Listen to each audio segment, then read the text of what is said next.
All right, let's dive into this. I've been seeing some truly wild stuff lately, and I want to get your thoughts on it. No way. Is this actually happening? You have to see this for yourself. Drop a woke in the comments if you see this, and let's get into it. This footage proves that people 100 years ago were more advanced in many technologies than we are. And now I'm going to show you technologies of the past that are unbelievable. For example, this archival footage from as far back as 1925. Don't you notice anything strange?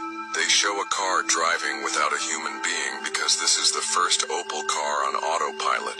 What about this anti-theft suitcase? When a thief picks up the suitcase, 3 giant pins shoot out of it and the handle clamps down on his hand. But if the thief did try to escape, you could easily catch him with this net shooting device where he wouldn't stand a chance. And in these shots from 1950, there's a folding mini electric motorcycle that could go up to 70 kilometers per hour. Would you ride one of these? But most of all, we were surprised by these giant monocycles of 1930, which could accelerate to almost 100 kilometers per hour and were very easy to control. But why did they hide all this technology from us? Strange carving on the wall. Can you tell me what this is?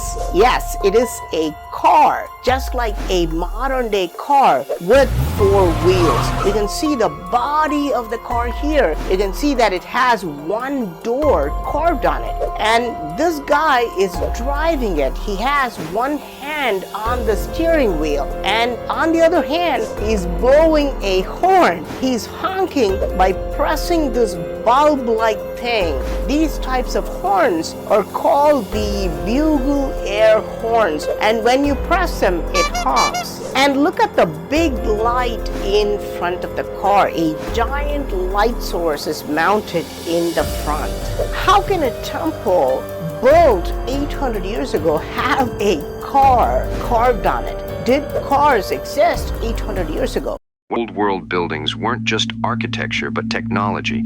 Look closely at many buildings from the 1700s and 1800s. Cathedrals, capitals, libraries, government halls, they all share something strange. Massive domes, tall spires, metal ornaments at the very top.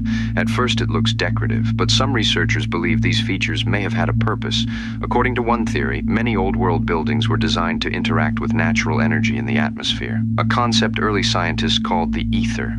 Large domes could act like collectors. Spikes and towers could function like antennas.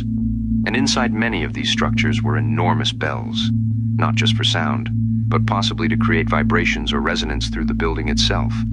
In this theory, architecture wasn't just about beauty, it was about energy.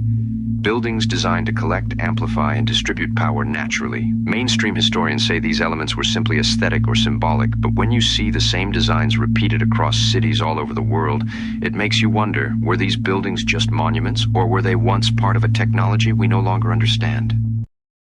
Across Europe and America stand massive cathedrals built in the 1700s and 1800s with technology that should not have existed at the time. Giant copper domes, spire antennas, perfectly aligned towers, metallic grids and hidden coils built directly into the architecture. We are told these are just decorative, but when you look closer, the story becomes much stranger. Many of these buildings are designed using sacred geometry mathematical ratios found in nature, crystals, and even the structure of light.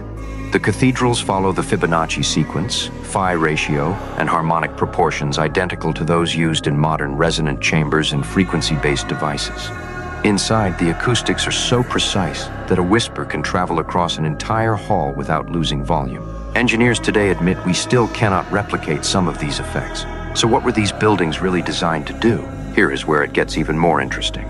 The stained glass windows were not random colors. Researchers at the University of East Anglia found that medieval stained glass changes the frequency of incoming sunlight, transforming it into ionized light that can purify air and reduce bacteria, meaning the light inside the cathedral was literally altered as it passed through the glass. Ancient writers believed these windows had healing properties, and now modern science confirms they were at least capable of cleansing air and changing the environment inside.